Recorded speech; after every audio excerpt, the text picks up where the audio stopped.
Everybody, wagwan, wagwan, Don't wagwan. sweat it, baby. If you watching this, you know you are epic, lit, legendary, and you know you rocking with Lex, the author of Astrosthetics, the aesthetics of astrology, and the Easy Complex, how to finesse your reality. Make sure you pick up a copy of both of these beautiful books. And make sure you go on my website, theeasycomplex.com, to pick up both of those books and some of the beautiful merch we have on there. Now, y'all know what I'm wearing is BBC exclusive, baby. Hey, yo, shout out to BBC. Alright? Hey, yo, no pun intended. No pun intended. I'm talking Billionaire Boys Club. Hold on.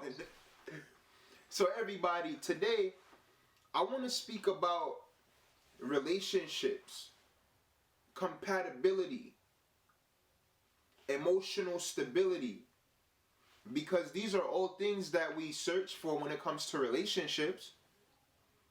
When we're talking about relationships, yes, it could be the opposite gender, boyfriend, girlfriend, your crush, ooh, your little girl, your little boy toy, or your little girlfriend. What are relationships?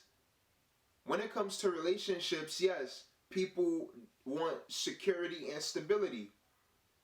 Financially, emotionally, and mentally. Now, what does that look like? Well, when it comes to astrology, what governs relationships? Venus, the second planet away from the sun, deals with relationships and style, attraction, beauty, and comfort. It couldn't be anyone else but the beautiful Venus. I'm the fire of your desire. And Venus is actually hot.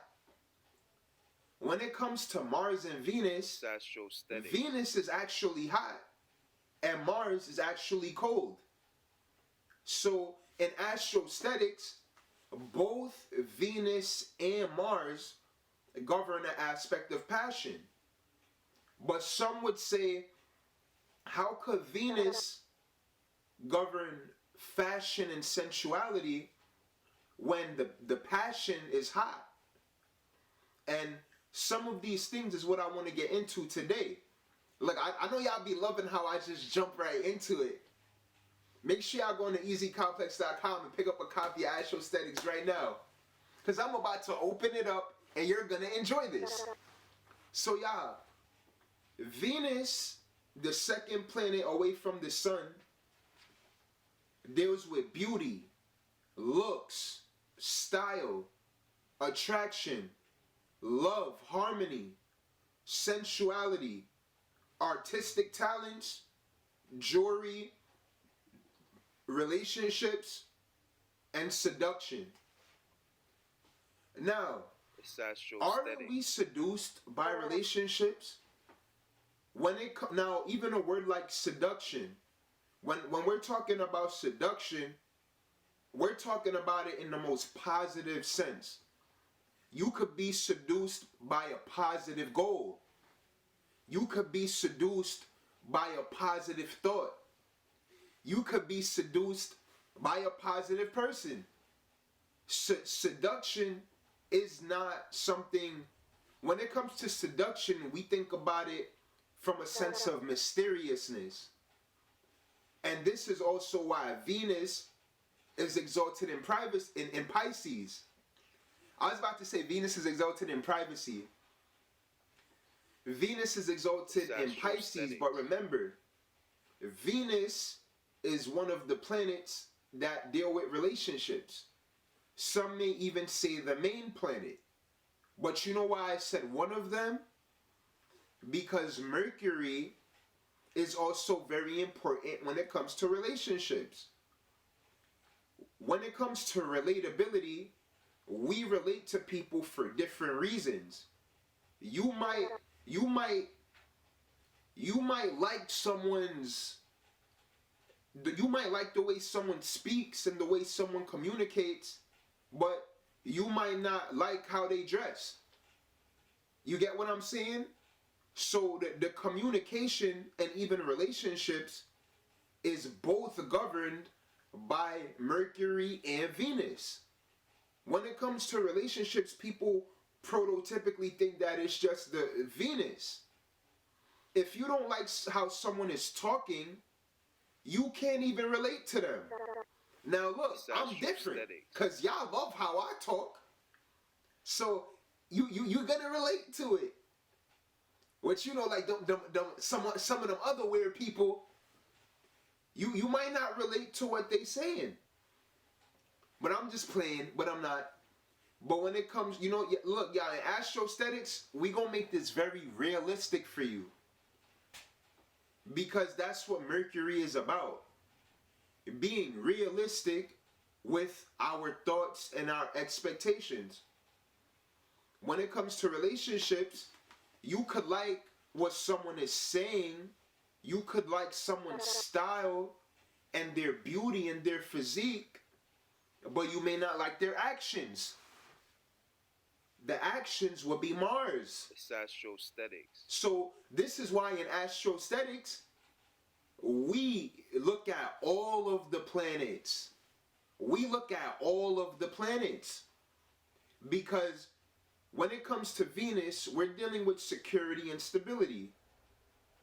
Security is not always something that's financial.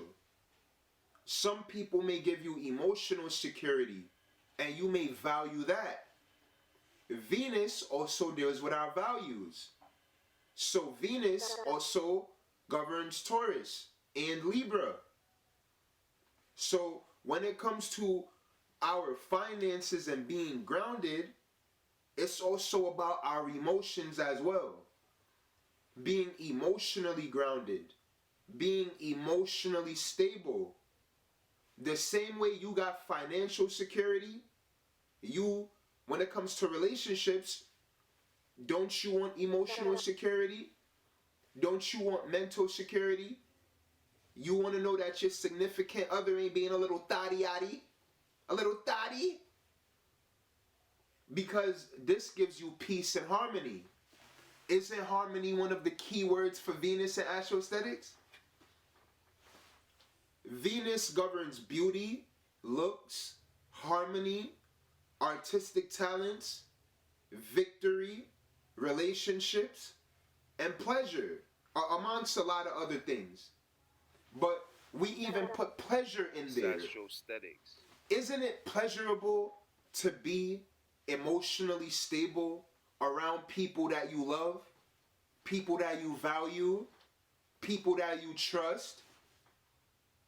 So what Venus shows us this dichotomy with the physical world and the emotional world. Whatever you want to attain physically, you should also seek it emotionally. Emotional security, right?